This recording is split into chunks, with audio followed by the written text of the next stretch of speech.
Have you ever looked at the person you've shared a bed with for 10 years and realized you were actually sleeping next to a complete stranger?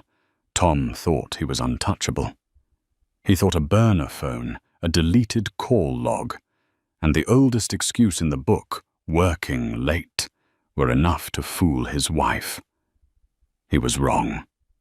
Dead wrong.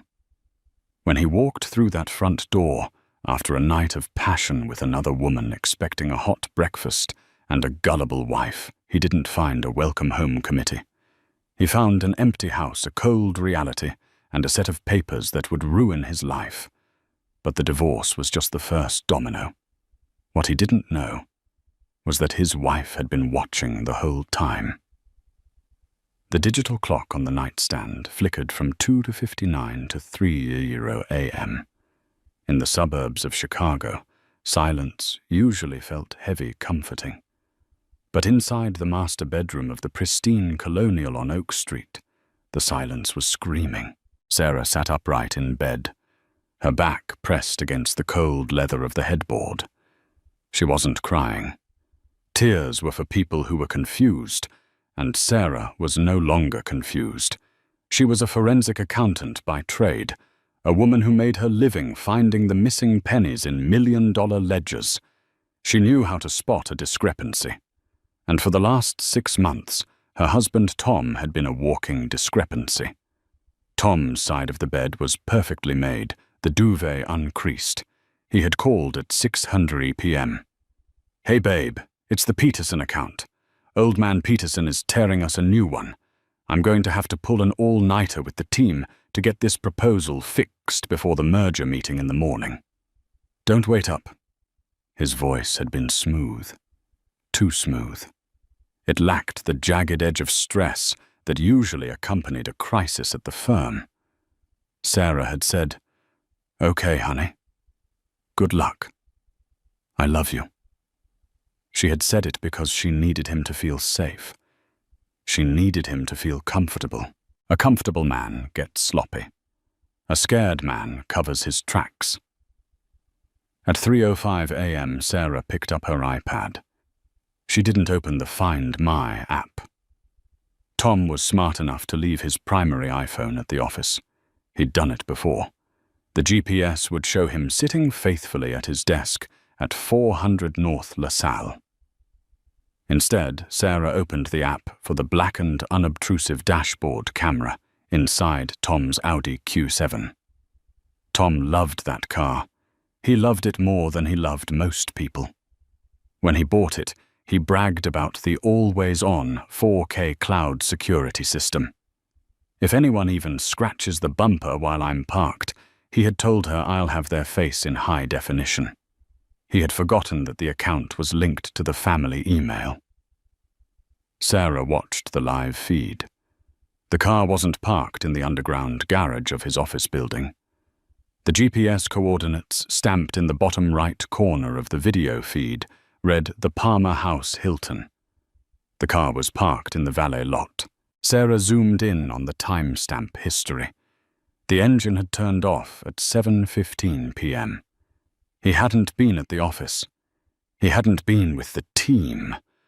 Sarah finally let out a breath she felt like she'd been holding since Christmas. The confirmation didn't hurt, that was the strange part. The pain had already happened months ago when she first suspected. Now there was only a cold, metallic resolve.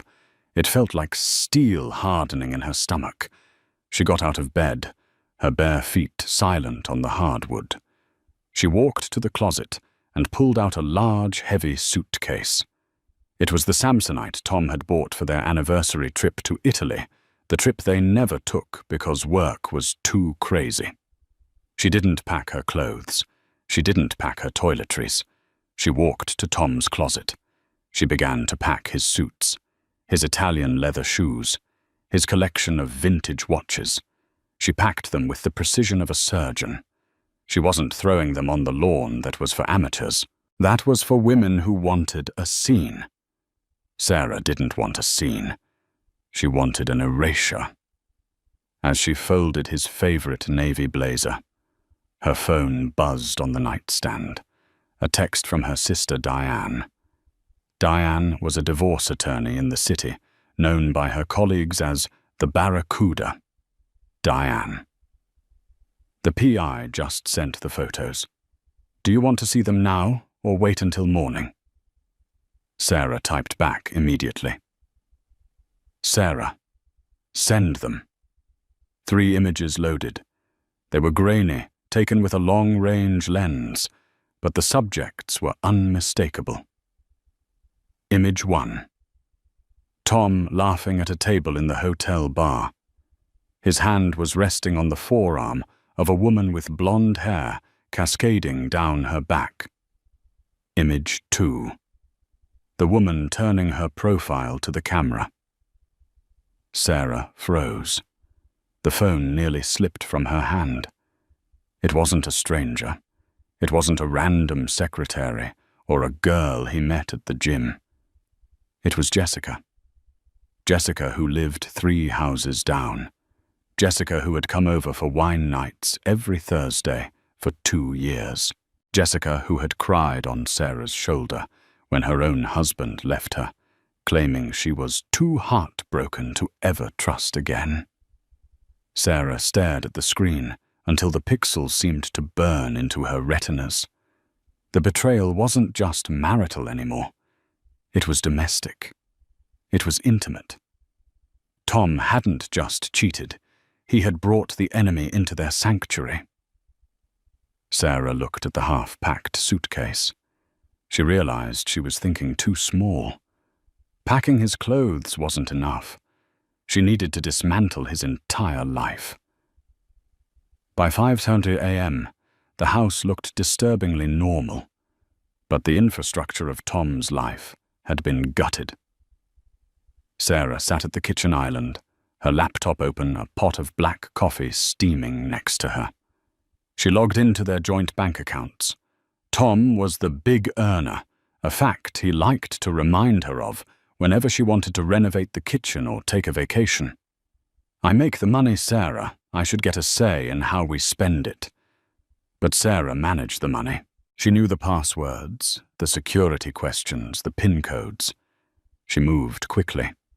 She transferred her half of the savings down to the cent into a new account she had opened at a different bank 3 days ago. Then she looked at the joint investment portfolio. Legally, she couldn't take everything without a judge's order, and she knew Diane would advise against looking malicious in court. But she could make things difficult. She froze the credit cards. She reported the joint American Express, the one Tom used for everything, as lost, stolen. It wouldn't stop him forever, but it would certainly embarrass him when he tried to pay the bill for his hotel room this morning. Then came the piece de resistance. Sarah logged into his iCloud. He had changed the password recently, but Tom was a creature of habit. He used variations of his high school football jersey number and the street he grew up on. It took her 3 tries. Access granted. She went to deleted photos. There they were, selfies in bed, photos of expensive dinners, a screenshot of a Zillow listing for a condo downtown, a condo he had told Sarah he was looking at as an investment property for their retirement. He wasn't buying it for their retirement, he was buying it for Jessica. Sarah downloaded everything. She organized the files into a folder labeled The Exit Strategy and emailed it to Diane. At 6:30 a.m., the front door lock clicked. Sarah didn't flinch. She took a sip of coffee. Tom walked in. He looked exhausted, but in that performative way people do when they want you to think they've been working hard. His tie was loosened, his top button undone, his hair slightly messy. He smelled like hotel soap and mint gum, the universal scent of a cheetah covering his tracks. "Oh, God!" Tom groaned, dropping his briefcase on the floor. "Babe, you're up." What a nightmare. Peterson kept us there all night. I think I slept for maybe 20 minutes on the conference room floor. He walked over to kiss her. Sarah didn't pull away. She let him kiss her cheek. It took every ounce of her willpower not to vomit. "You poor thing," Sarah said, her voice monotone. "Did you get the proposal finished?" "Yeah." Tom sighed, heading for the fridge. "We got it done. Saved the company millions as usual. Is there any coffee left?" "Fresh pot," Sarah said. Tom poured a mug and leaned against the counter, smiling that charming, boyish smile that had won her over 12 years ago. "I'm going to hop in the shower, wash the office off me. Then maybe, I don't know, maybe we can go out for brunch, just the two of us. I feel like I haven't seen you in days." The audacity was breathtaking. He had just spent the night in a hotel with their neighbor, and now he wanted to play the doting husband. "That sounds lovely, Tom," Sarah said, typing on her laptop. "But you should probably hurry. You have a busy day." Tom paused, mug halfway to his mouth. "Busy day. It's Saturday. I cleared my schedule." "Did you—" Sarah didn't look up. "I thought you might want to be here when the movers arrive." Tom frowned. The room temperature seemed to drop 5 degrees. "Movers? What movers?" Sarah finally looked up. Her eyes were dead. There was no anger, no sadness, just a terrifying emptiness. "The movers for your things, Tom. I didn't want you to have to pack them yourself after working so hard all night." Tom laughed, a nervous staccato sound. "Sarah, what are you talking about? Is this a joke?" Sarah closed her laptop with a sharp snap. "No joke, Tom. The locks are being changed at noon. Your sister agreed to let you crash on her couch for a few days. I already called her. I packed the essentials. The rest will be in storage. Here is the key to the unit." She slid a small brass key across the marble countertop. It stopped right next to his hand. Tom stared at the key. The color drained from his face, leaving him a sickly shade of gray. "Sarah?" He stammered, his voice rising. "You're not making sense. I was at work. You can call Mark. He was right there with me." "Mark?" Sarah raised an eyebrow. "Mark who covered for you in Vegas last year. Mark who hates his own wife." "No, I don't think I'll call Mark." She stood up and walked over to the hallway table where a thick manila envelope lay waiting. She picked it up and tossed it onto the kitchen island. It landed with a heavy thud. "I'm not doing this argument, Tom. I'm not doing the gaslighting. I'm not doing the it's not what it looks like. I know about the Palmer house. I know about the room service at 11:00 p.m. I know about the investment condo." She paused, watching him crumble. "And Tom, tell Jessica that she left her earring in your passenger seat last week. I put it in the envelope. You can give it back to her when you move in." Tom looked like he had been shot. His mouth opened and closed, but no sound came out. The charm was gone. The sales executive persona had evaporated. He was just a naked liar standing in a kitchen he no longer owned.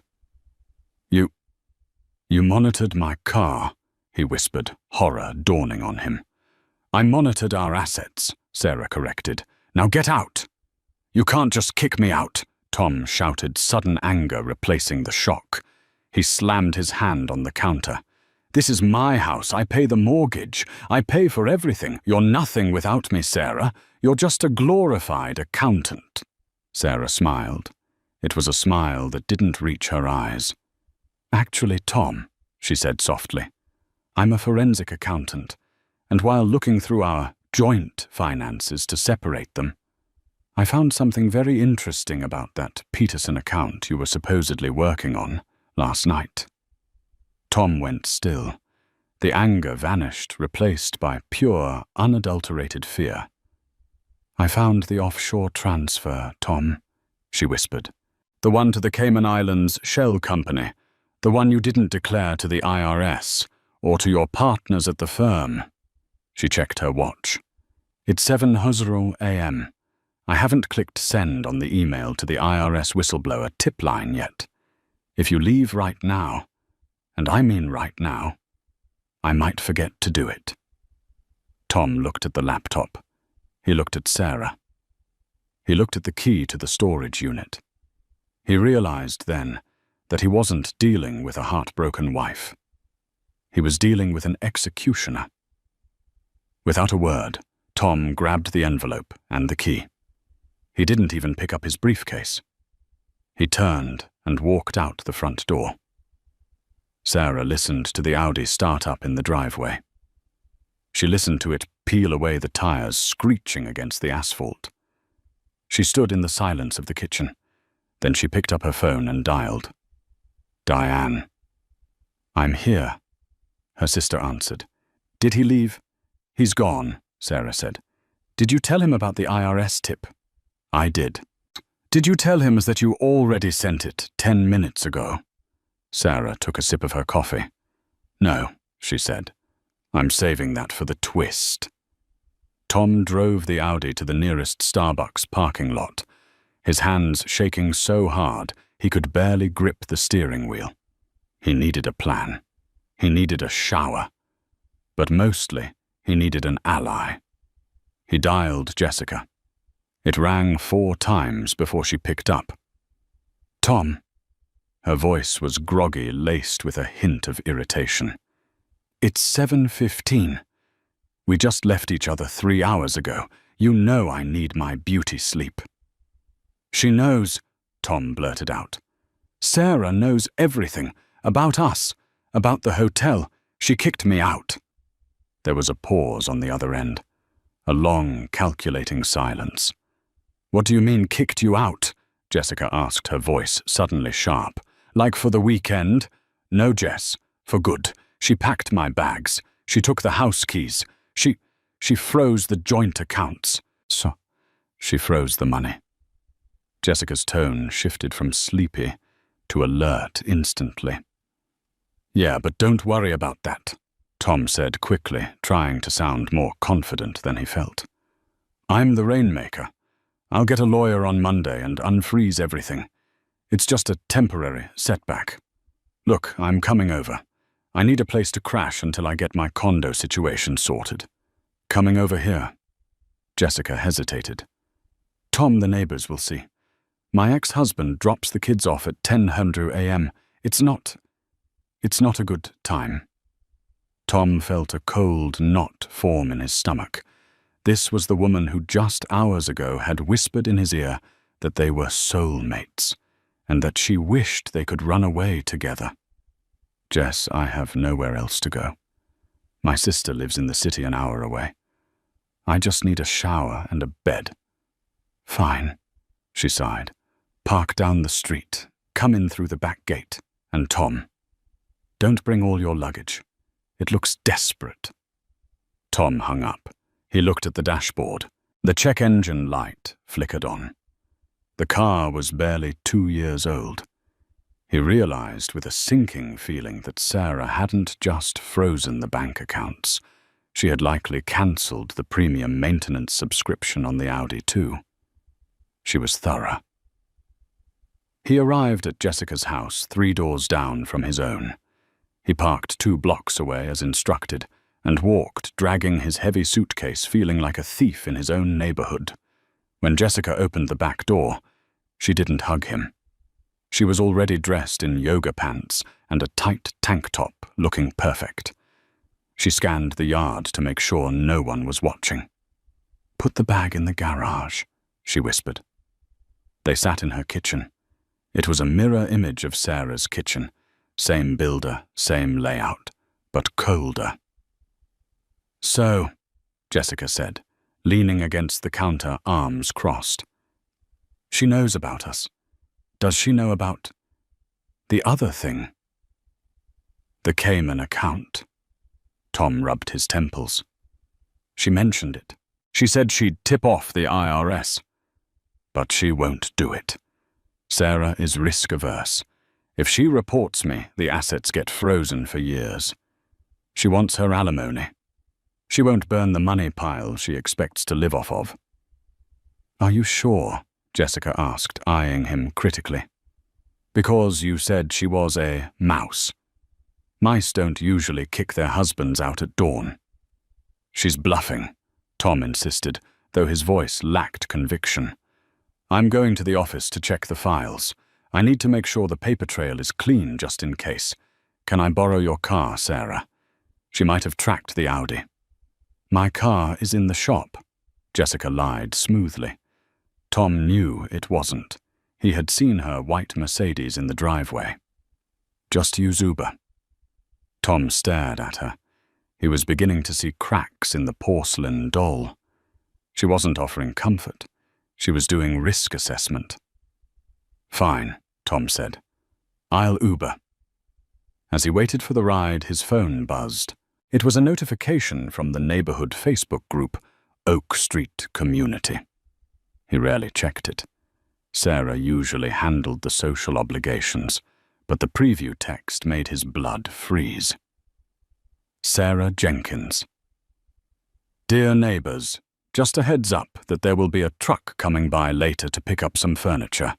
Also, for those asking, yes, Tom will be staying with Jessica close by for the foreseeable future. We appreciate everyone's privacy during this transition. It was a masterstroke. It wasn't angry. It wasn't hysterical. It was informative. It politely framed the narrative Tom is with Jessica. Jessica's phone buzzed at the same time. She looked at the screen and her face went pale. She posted it, Jessica hissed. She posted it to the group. Carol from the HOA just commented, "Oh my God, I had no idea." Tom, you have to leave. What?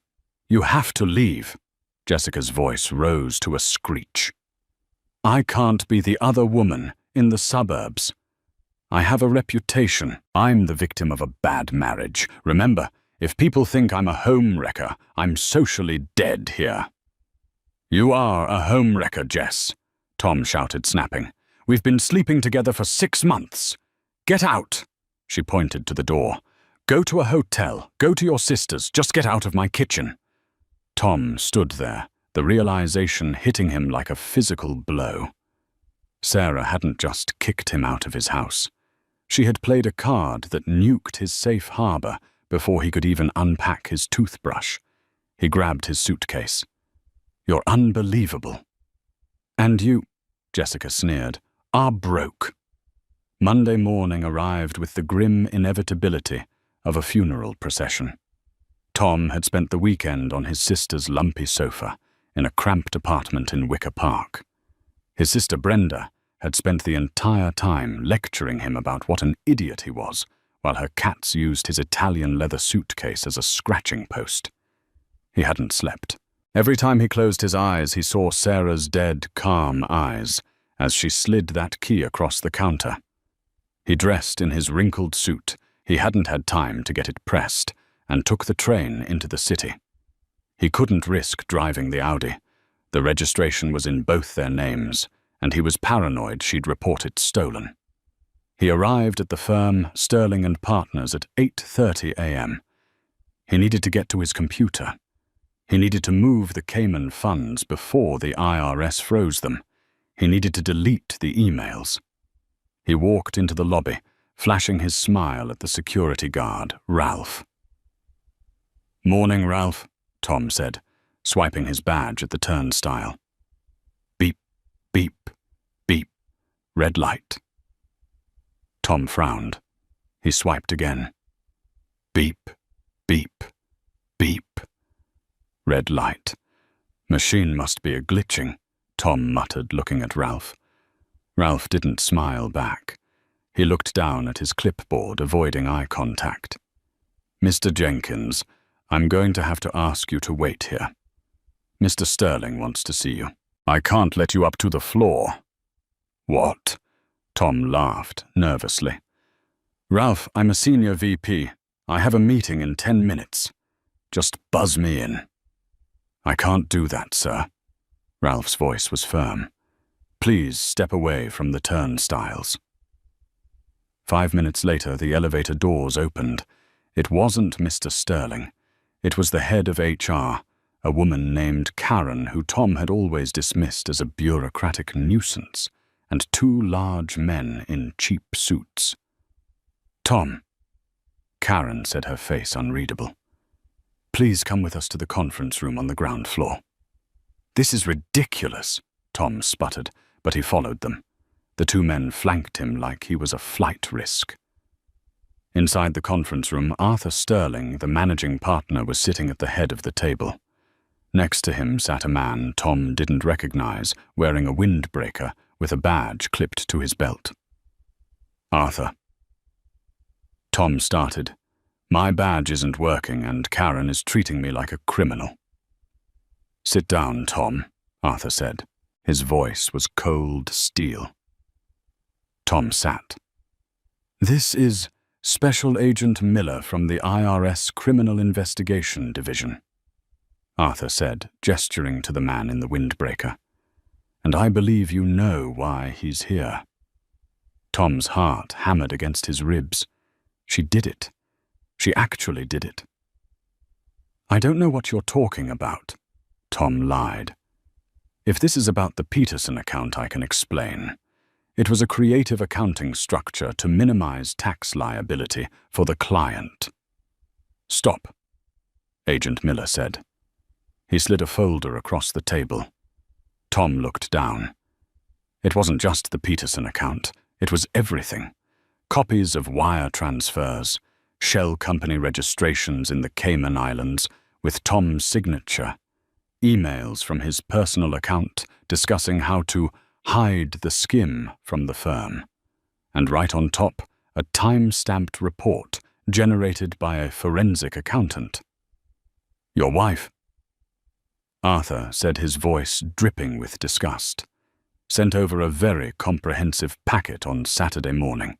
It seems you've been diverting client refunds into your own offshore entity for 3 years.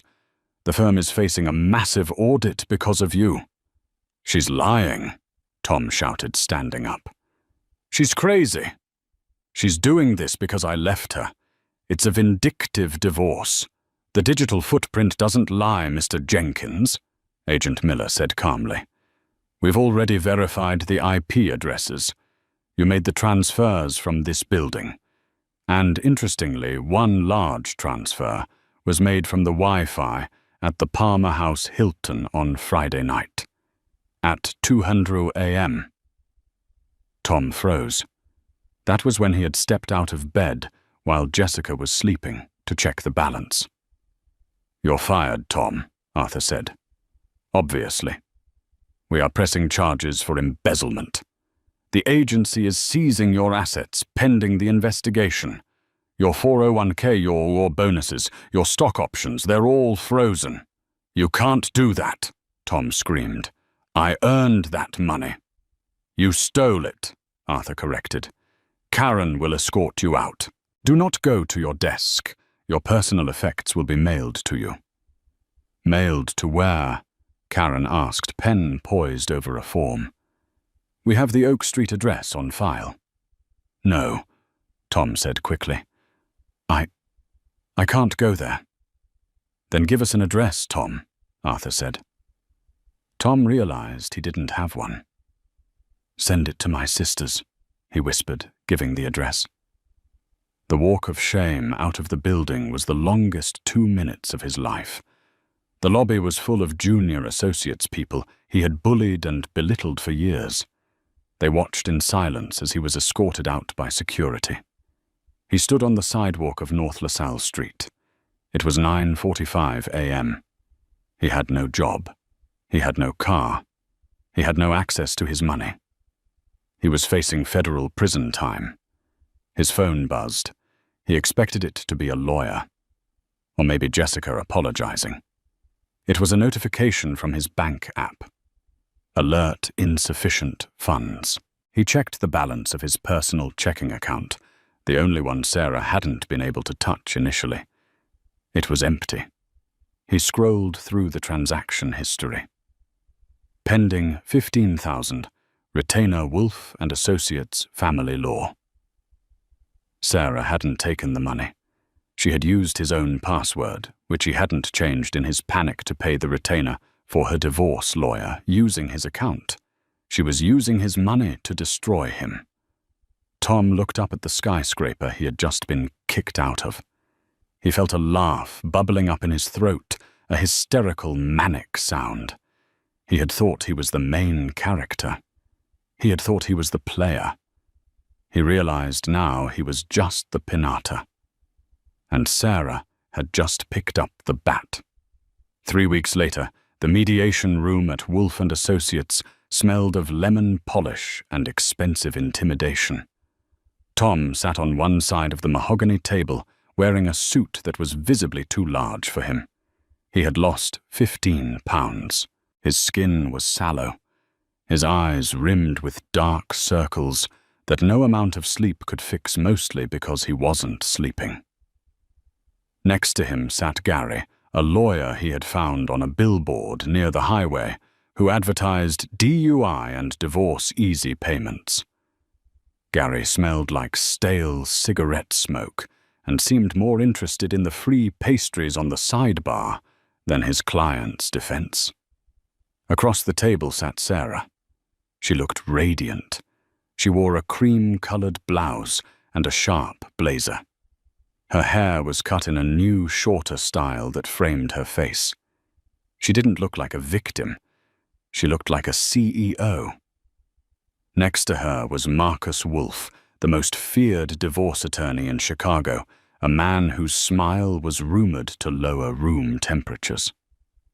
"Let's begin," Wolf said, opening a leather binder. "My client is filing for full dissolution of the marriage on the grounds of adultery, financial abandonment, and criminal fraud." "Now hold on," Gary mumbled, wiping a crumb from his tie. "The criminal charges are alleged. Tom hasn't been convicted yet. We're here to split the assets. 50-50. Illinois is an equitable distribution state." Sarah didn't speak. She just slid a document across the table. "This, Ahu," Wolf said, tapping the paper, "is a forensic audit of the marital assets, or rather what's left of them." Tom looked at the sheet. It was a list of expenditures labeled the Affair Ledger. Dinners at Le Colonial, hotel suites, jewelry from Tiffany's, a lease on a Mercedes C-Class registered to one Jessica Miller. Total expenditure over 12 months, $68,000. Wolf leaned forward. "Under the law, this is dissipation of marital assets. You spent family money on your mistress. We are deducting this entire amount from your share of the house equity." That's everything I have," Tom croaked. "If you take that out, I have nothing."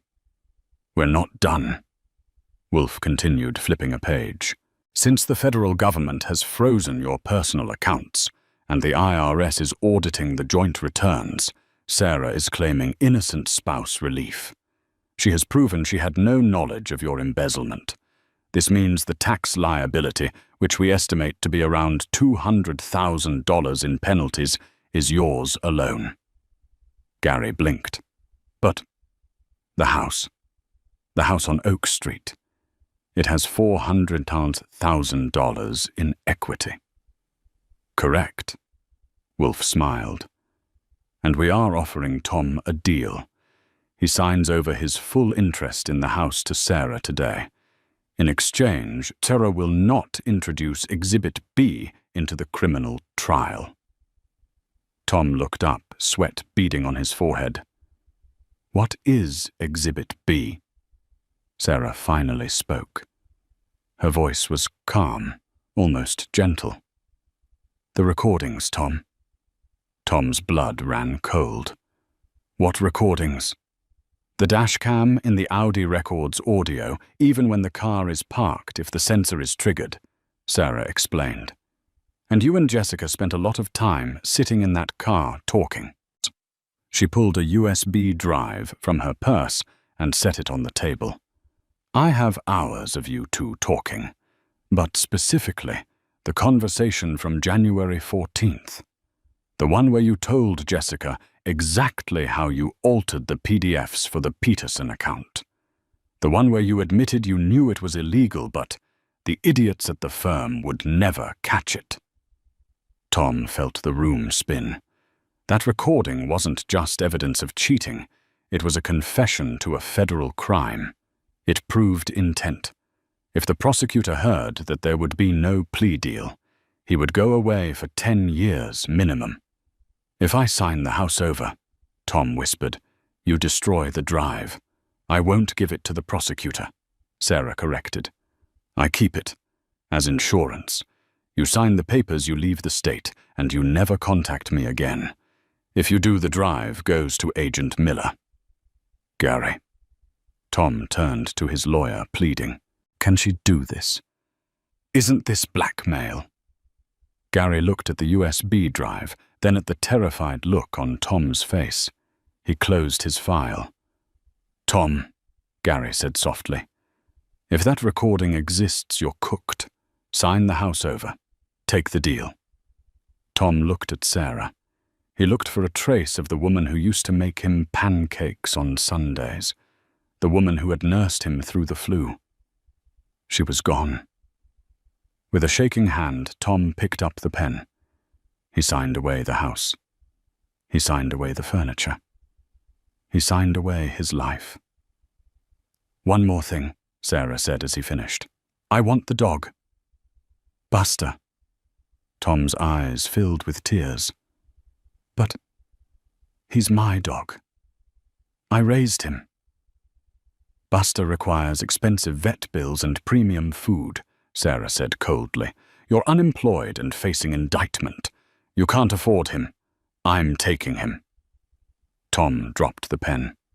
He put his head in his hands and wept. 4 months later.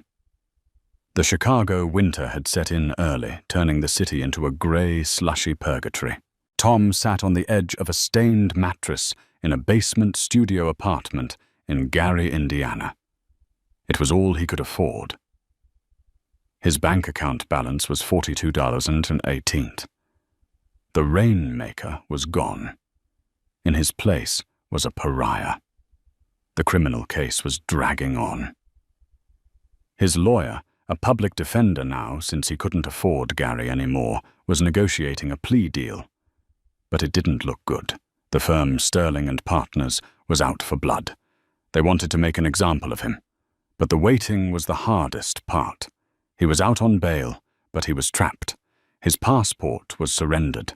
He had an ankle monitor that chafed his leg. He needed money. He had sold the Italian suits to a consignment shop for pennies on the dollar. He had sold his golf clubs. Today, he had one option left. The Rolex Submariner. It was the watch he had bought for himself after his first big promotion. He had managed to hide it in his gym bag when Sarah raided the closet. He put on a heavy coat and took the train into the city, keeping his head down. He was terrified of running into someone he knew. He walked into a pawn shop on North Clark Street. The bell above the door jingled. "Help you?"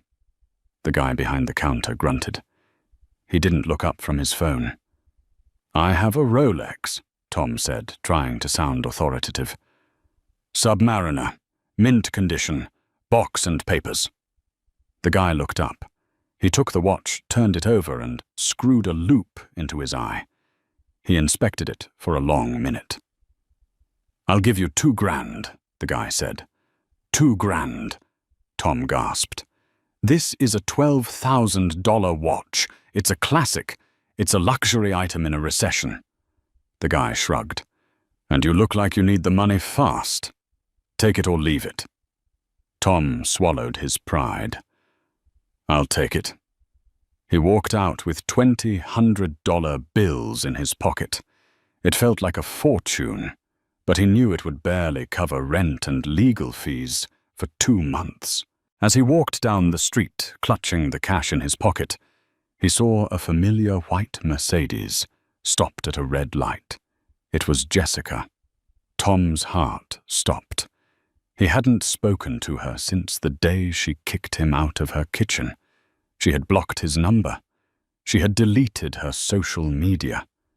He started to walk towards the car. He didn't know what he wanted to say. Maybe he just wanted her to acknowledge him, to acknowledge that he ruined his life for her. He got close enough to see into the passenger window. Jessica wasn't driving. She was in the passenger seat laughing. Her head was thrown back, her hand resting on the driver's shoulder. The driver turned his head. It was Mark. Mark, Tom's best friend. The guy Tom had tried to use as an alibi. The guy who had told Tom, "Man, you gotta be careful," while secretly envying Tom's lifestyle. Tom froze in the middle of the sidewalk. People bumped into him, cursing, but he didn't feel them. Mark and Jessica. The light turned green. The Mercedes accelerated, spraying dirty slush onto Tom's cheap trousers. They didn't see him. They were driving toward the wealthy suburbs, toward the nice restaurants, toward the life Tom used to have. Tom stood there, the cold wind biting his face. He realized then that the betrayal hadn't just been Sarah finding out. The universe was rewriting his entire reality. He had cheated on a loyal wife for a woman who was now sleeping with his best friend. He felt a vibration in his pocket. He pulled out his cracked iPhone. It was a notification from LinkedIn. Congratulations to Sarah Jenkins on her new position as Chief Financial Officer at Peterson Global Logistics. Tom stared at the screen. Peterson, the client. The very client Tom had tried to embezzle from. Sarah hadn't just exposed him. She had taken his biggest client. She had impressed old man Peterson so much with her forensic audit, the one that found Tom's theft, that Peterson had hired her. She was the CFO. She was making his salary. She was living in his house. She had his dog. And he was standing in the slush with 2,000 and an ankle monitor. A deep, dark rage began to build in Tom's chest. It wasn't the manic panic of before. It was something heavier, something dangerous. He didn't want a lawyer anymore. He didn't want a plea deal. He wanted revenge. He turned around and walked toward the train station, but he didn't go back to Gary. He took the train north. Toward Oak Street. He knew the codes to the garage. He knew Sarah sometimes forgot to set the alarm on Saturday afternoons when she was gardening. If he couldn't have his life back, he was going to make sure she couldn't enjoy hers. The Chicago winter had turned cruel. By the time Tom reached the outskirts of the Oak Street subdivision, the temperature had plummeted, and the wind whipped through the thin fabric of his thrift store coat like a razor. His toes were numb inside his cheap shoes. But the physical cold was nothing compared to the icy, burning rage that fueled his every step. He stood in the shadows of the massive oak tree that gave the street its name, watching the house. His house. It glowed in the twilight like a beacon of warmth and prosperity. The golden light from the kitchen windows spilled out onto the snow-covered lawn, illuminating the pristine landscaping he had paid for. He could see the silhouette of the new Range Rover in the driveway, a gleaming fortress of steel that Sarah had bought with money that in his twisted mind still belonged to him. To the casual observer, Tom was just a man walking home. But inside his pocket, his hand cramped around the cold, heavy steel of a stolen industrial flashlight. He didn't have a plan. He had an impulse. He wanted to shatter the picture-perfect life Sarah was living. He wanted her to feel the fear that had become his constant companion since the indictment. He checked the ankle monitor hidden beneath his pant leg. The small green light blinked rhythmically, a digital shackle reminding him that he was violating his bail conditions. He was legally forbidden from being within 500 feet of this address. He didn't care. The red mist of desperation had clouded his judgment, convincing him that one conversation, one forceful, terrifying conversation, could fix this. He crossed the street, his boots crunching softly on the fresh snow. He moved with the stealth of a thief, ducking behind the bulk of the Range Rover. He crept toward the side door of the detached garage. This was his ace in the hole. He had installed the security keypad himself 5 years ago. He remembered the feeling of superiority he'd had when he set the master override code, thinking he was the only one who would remember it. He punched the numbers with trembling fingers. 7, 7, 3, 4. Beep, beep, beep. Click. The mechanism groaned, and the lock disengaged. A twisted smirk curled on Tom's lips. She's careless, he thought, his ego surging. She thinks she's a genius, but she didn't even change the garage code. He slipped inside, the smell of oil and cold concrete greeting him. He moved to the interior door that led to the mudroom. He turned the handle. It was unlocked. He stepped into the house. The atmosphere hit him instantly, the scent of fresh lilies, expensive mahogany, and the faint savory aroma of a slow-cooked dinner. It smelled like success. It smelled like a life that had surgically removed him. He walked into the kitchen, his wet boots leaving dark, muddy streaks on the marble floors he had once bragged about to his colleagues. Sarah was standing at the kitchen island, her back to him. She was arranging a massive bouquet of white lilies in a crystal vase, her movements precise and graceful. She was humming a soft tune, sipping from a glass of red wine that sat near her elbow. She looked peaceful. She looked radiant. That peace was an insult. It was a declaration that she was better off without him. "Hello, Sarah," Tom said, his voice raspy, sounding like grinding gravel. He gripped the flashlight, raising it slightly, expecting the reaction he craved.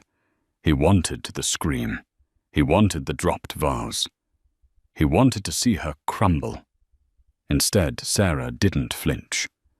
She slowly placed the final lily into the arrangement, adjusting a green leaf with agonizing slowness. Then she turned around. Her face was a mask of perfect, terrifying composure. Her eyes didn't widen in shock. They narrowed with a look of clinical disappointment.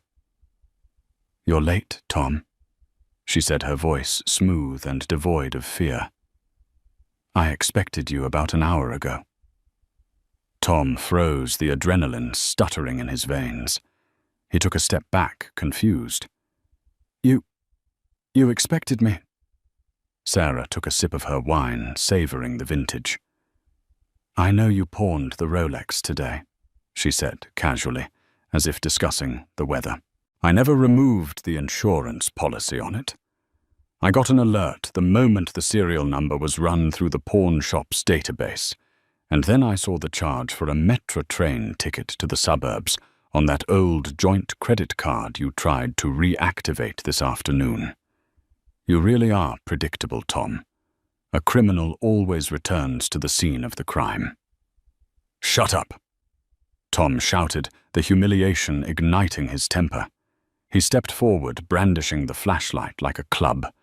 He swung it wildly, smashing a ceramic fruit bowl on the counter. Apples and oranges scattered across the floor. "You think you're so smart. You stole everything from me. My job, my money, my reputation. You ruined my life." "I stole nothing," Sarah replied, her voice dropping an octave, becoming hard as diamond. "I repossessed my reality. You stole from your clients. You stole my trust. You did this to yourself, brick by brick, lie by lie. I built this house. Tom screamed, spit flying from his mouth, his eyes bulging. I paid for this granite. I paid for these floors. You are nothing without me. And now you are trespassing, Sarah said, glancing at the wall clock with bored indifference. You have exactly 30 seconds. 30 seconds until what? Tom sneered, stepping closer, looming over her. Until you call the cops, I cut the landline outside, Sarah. I'm not stupid. No one is coming to save you. Sarah smiled. It wasn't a warm smile. It was the smile of a hunter who had just heard the trap snap shut.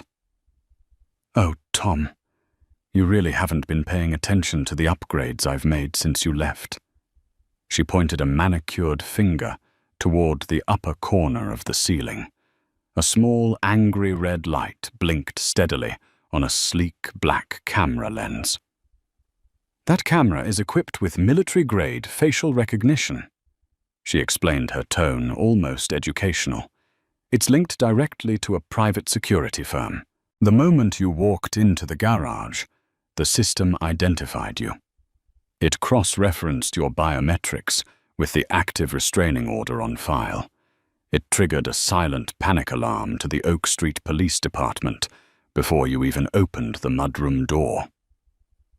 Tom's face went pale, the blood draining away to leave him looking like a ghost. He looked at the camera, then back at Sarah, the horror dawning on him. But the garage code, he stammered, his voice trembling. You let me in. You didn't change it. I changed it the day you left, Sarah corrected him. But I changed it back to your code yesterday, because I knew you were desperate. I knew you were broke, and I knew that if I gave you an opening, you would do something stupid enough to violate your bail conditions, so the judge would have no choice but to revoke it. She took a step closer to him, fearless in the face of his violence. You see, Tom, the white-collar fraud case is taking too long. I was tired of waiting for the trial. I wanted you gone now. So I set a mouse trap. And look at the size of the rat I caught. In the distance, the wail of sirens pierced the winter air. They were close, deafeningly close. Panic, primal and overwhelming, seized Tom.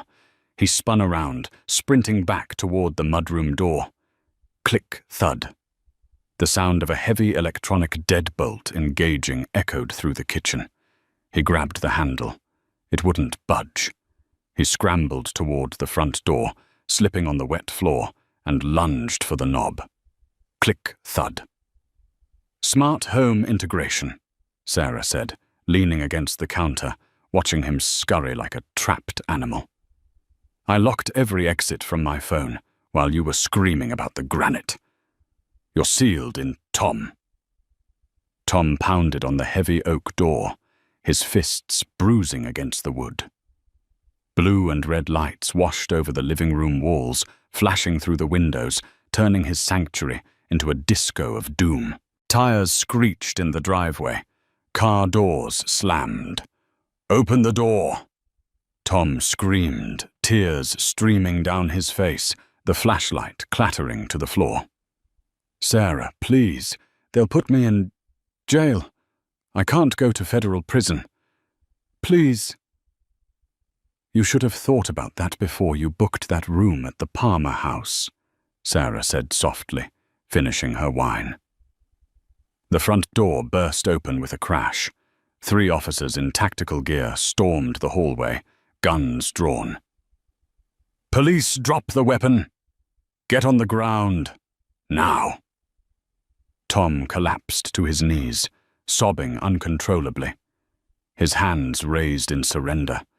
As the officers swarmed him, dragging him roughly into the snow and clamping handcuffs onto his wrists, he managed to look back one last time. Sarah was standing in the doorway, framed by the warmth of the home he had destroyed. She looked at him with zero sympathy. She raised her empty wine glass in a silent, mocking toast. Then she firmly closed the door. 6 months later, the federal courtroom was silent save for the hum of the HVAC system and the scratching of the stenographer's machine. Because Tom had broken into the victim's home with a weapon while out on bail, the plea deal for the embezzlement charges had been incinerated. The prosecution had gone for the maximum penalty, painting Tom as a violent flight risk with no regard for the law. "Mr. Jenkins," Judge Halloway said, peering over his spectacles with disdain, "your behavior demonstrates a complete lack of remorse, a profound arrogance, and a danger to the community. For the counts of wire fraud, tax evasion, embezzlement, and aggravated burglary, I sentence you to 15 years in federal prison."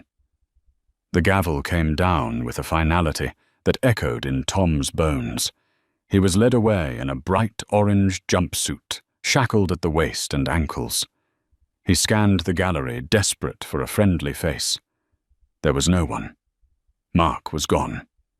Jessica had moved to Arizona. His sister had changed her number. He was entirely, utterly alone. In the back row, Sarah stood up. She smoothed the skirt of her designer suit. She didn't look at Tom. She didn't need to. He was the past. She walked out of the courthouse and into the bright, blinding sunshine of a Chicago spring. Her phone buzzed in her purse. She pulled it out to check the notification. It was a text from her real estate agent. Realtor. "Great news, Sarah. We just closed on the downtown condo. The distressed property you wanted. The bank accepted your cash offer this morning." Sarah smiled. It was the condo, the exact unit Tom had tried to buy as a love nest for Jessica. He had lost it, and now Sarah owned it for pennies on the dollar. She typed a quick reply. "Perfect. I think I'll rent it out. Passive income is so important for a single woman. Don't you think?" She climbed into her Range Rover, put on her sunglasses and merged into traffic, driving toward a future that belonged only to her. Tom thought he was the main character in a story about a man who could have it all, the wife, the mistress, and the money. But he forgot the most important rule of life. Arrogance is a debt, and eventually the universe comes to collect. He underestimated his wife, seeing her kindness as weakness. He didn't realize that the person who manages the details of your life is the one person who knows exactly how to dismantle it. In the end, Sarah didn't just get even. She got ahead. She turned her pain into power and her betrayal into a business plan. Tom lost his freedom not because he cheated, but because he thought he was too smart to get caught. So the next time you think you can pull the wool over someone's eyes, remember Tom Jenkins. Remember that while you're playing checkers, the person you're lying to might be playing chess. Wow. I don't think anyone expected that level of planning from Sarah. What do you guys think? Did Tom deserve that 15-year sentence? Or was Sarah's trap a little too cold-blooded? I want to hear your verdict in the comments below. Team Sarah or Team? Well, does anyone actually support Tom? If you enjoyed this story of hard karma and ultimate justice, please smash that like button. It really helps the channel grow. And if you haven't already, hit subscribe and ring the notification bell so you never miss a new story. We have a crazy Wild West drama coming up next week that you won't want to miss. Thanks for watching, and remember, be careful who you betray.